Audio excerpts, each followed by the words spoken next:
لا لا لا لا لا لا لا لا لا لا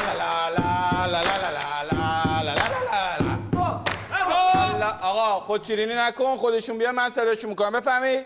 لا لا لا لا لا مرغ زهرنار. آقا باور کنی ما بی تقصیر بودیم. بشین آقا بشین، مگه مدرسه است بر پا بر جا. بشین آقا. شما چرا؟ خواهش میکنم. جلسه رسمی است. متهم در جایگاه قرار بگیرد. یارو متهمه. بله. یارو متهمه. بله. یارو متهمه. بله. یارو متهمه. بله. بسه. آقا بردار اون از رو چشت.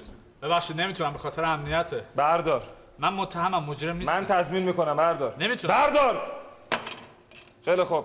جناب آقای پپچز شما متهم هستید به کاف کاف. دارم. آقا مگه طبل بزرگ ژاپنیه اینجوری میکوبی؟ بله بفرمایید. وارده. منظورت از کیک یعنی اینو واضح بگی. آقا ببخشید این کاف یه نویسنده است. اون کافکاس نه، منظورمون اون نیست. بله. آقا کارچکنیه؟ نزدیک شدی. نه اون که میگم کشه. کارککنی؟ خودم جواب میدم. کمکاری. آفرین آفرین بر شما. خیلی خوب خیلی خوب، خود شیرینی نکن. خیلی خوب آقا جان بخون.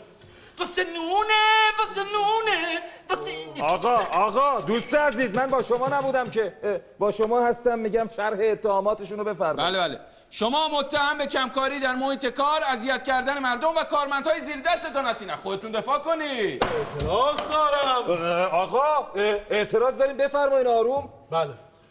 بابا یه نگاهی به من بندازید. مگه من اینجا بوغم؟ من وکیل مدافعشم، باید دفاع کنم ازش. آقا چرا خودتو هلاک میکنی؟ خیلی خوب خیلی خوب. خونسردی تو حفظ کن. بفرمایید دفاع کنید. مستر محترم منشی قربان، من از این مرد هیچ دفاعی ندارم و باید به اشد مجازات محکوم بشه.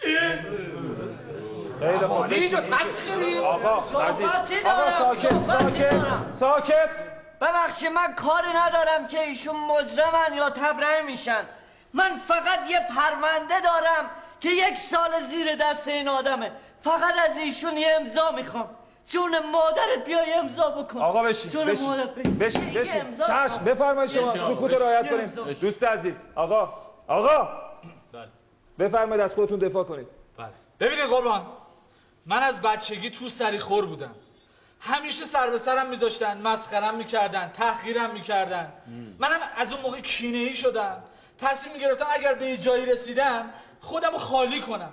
الان که شانسی پارتیم زد و رئیس شدم، بهترین فرصت دیدم که خودمو خالی کنم. الان خودم همین خالی کردم. صبر کن ببینم یعنی چی خودمو خالی کردم؟ کجا خودت خالی کردی؟ ببین یعنی من به هر شغلی که رسیدم، به هر منصبی که رسیدم، اونجا خودمو خالی کردم. یعنی کار مردم راه نمینداختم، مردم آزاری میکردم، کارمندام آزار میدادم، بهشون مرخصی نمیدادم، بهشون کارهای سخت میدادم، ماشین نو میخریدم، میرفتم خط مینداختم. کینه‌ای تو، کینه‌ای. خیلی خوب. بله بفرمایید. من هر جا خودمو خالی میکردم و رئیس میشدم و خودمو خالی میکردم، اونجا ورشکست میشد.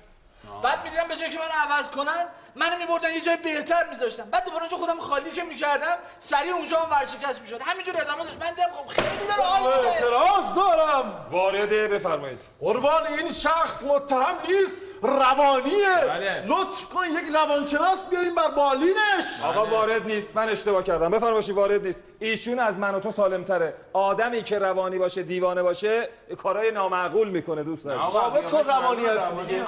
ثابت کن روانی هستی. روانی قیافه رو ببین. قربان برای اینکه بهتون ثابت بشه که من روانیم، اگر همین الان از جاتون بلند شید میبینید یه آدم مثل بادکنکی اینجوری خرسی چسبیده بهتون.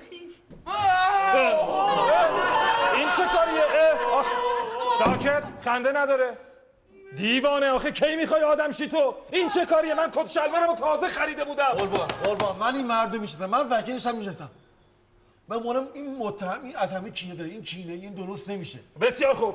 به علت وضعیت وخیم متهم جلسه به فردا موکول میشه. وای قربان من عاشق این امروز و فردا کردنم. اصلا میدونی شاعر میگه که امروز ساکت دست نزن دوست عزیز. ساکت. به علت وضعیت بسیار نابسامان متهم جلسه به 2 روز دیگه موکول میشه. آقا قربان این با 2 روز دیگه درست نمیشه که. خب 3 روز دیگه. خوشحاله. آقا من چقدر خوبه. ادامه بده. همین روانو ادامه بده. ساکت. همین فرمون بده جلو. جلسه تا اطلاع ثانوی تعطیل میشه. ایشونو بیاین ببرین اون اتاق تهیه، ببرین یه کاریکاتور ازش بکشین.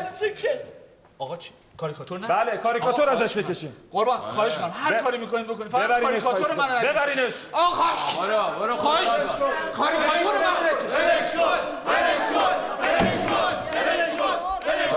تا اطلاع ثانوی نیم ساعت تنفس اعلام میشه. تنفس کنید.